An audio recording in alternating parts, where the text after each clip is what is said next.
All right, so yesterday we talked about the abstract drawings and how to do those, and today what we're going to be looking at is how to color these. So now you can use crayons, colored pencils, or markers. It's going to depend on what you have.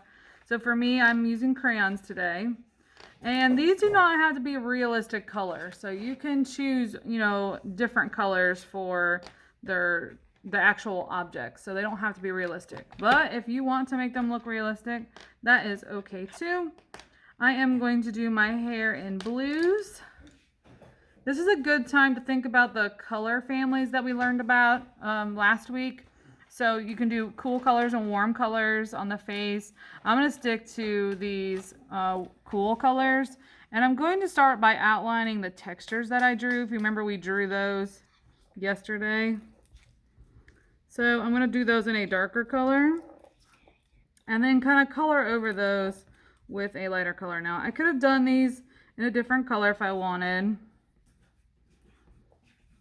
I didn't have to, what I mean is I didn't have to do this hair the same color on both sides. It's just what I'm doing. So now I'm going to take this lighter color and color over that to make the hair. Now, you can blend colors. We've done that in the past, remember? So think about the things that we've done in the past that might help this look interesting, odd, or unusual. And you're going to work on neatly coloring this in. So the only requirement that I have is that you're using the warm and cool colors. As you know, the warm colors are red, yellows, and oranges, and the cool colors are greens, blues, and purples. And again, you might have to mix colors, so some of you might not have all the colors that you might want. So that's where last week's lesson came into play, where you had to figure out how to do that. Okay, so here is the hair I've done. Now maybe I want some of this to be, a different color, so you might have to mix in. Like maybe I'm going to add this dark color line on the outside.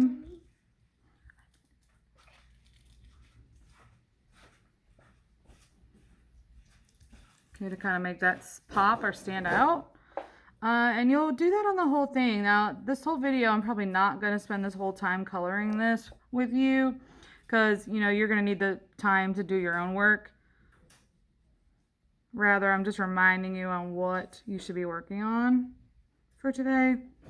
So remember, Monday and Tuesday, you had questions to answer. Wednesday, which was yesterday, you had a drawing to do, which was the drawing. And then today, which is Thursday, you should be working on coloring. So think about when you're coloring the colors that you're using. For example, I may not want to use a blue next to a blue because I've already colored that. You might want to use a purple or maybe a green instead. So these are things that you're going to have to think about. If you don't have the colors that you want, you might have to make them on your own. So like if you don't have yellow green, you might have to make that yourself. So that's something you're going to have to, think about. So you want to think about how the colors look next to one another, because colors that you place near each other are going to look different. So for example, if I put orange next to this blue, it would have changed the way that the blue looked. That's just because they are complementary colors, so they're meant to look good together, meaning that when you put them near each other, that those two colors are going to interact with one another.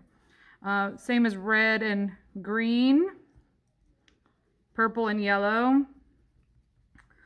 Although they do look good together, those are colors that you really cannot mix together. If I mix those complementary colors together, it actually makes brown, which is not what I want on here. But if you didn't have a brown crayon or color pencil, that is something you can do. Okay, so this is just part of what I'm doing here. We'll share the completed drawing in class tomorrow. But like I said, just make sure that you are doing all the things that you need to do for the week and turning everything in. Some of you are doing a very, very good job of that. Some of you are not. Some of you are still turning in random things to me that are not our projects. If you are one of those that are doing that, you need to go back in and fix that, because I've given zeros to anybody who's done that. And yeah, so once you do the actual assignment, I'll grade it. And keep in mind, I'm looking at the skills that you're learning and how you're growing. I'm not looking at how, wonderful you drew that. Although I do want you to draw neatly, and I expect you to make growth. I don't expect you all to be, wonderful drawers. That's something you're going to have to learn as time goes on, okay? Well, good luck, and I look forward to seeing your drawings, and I will see you next week.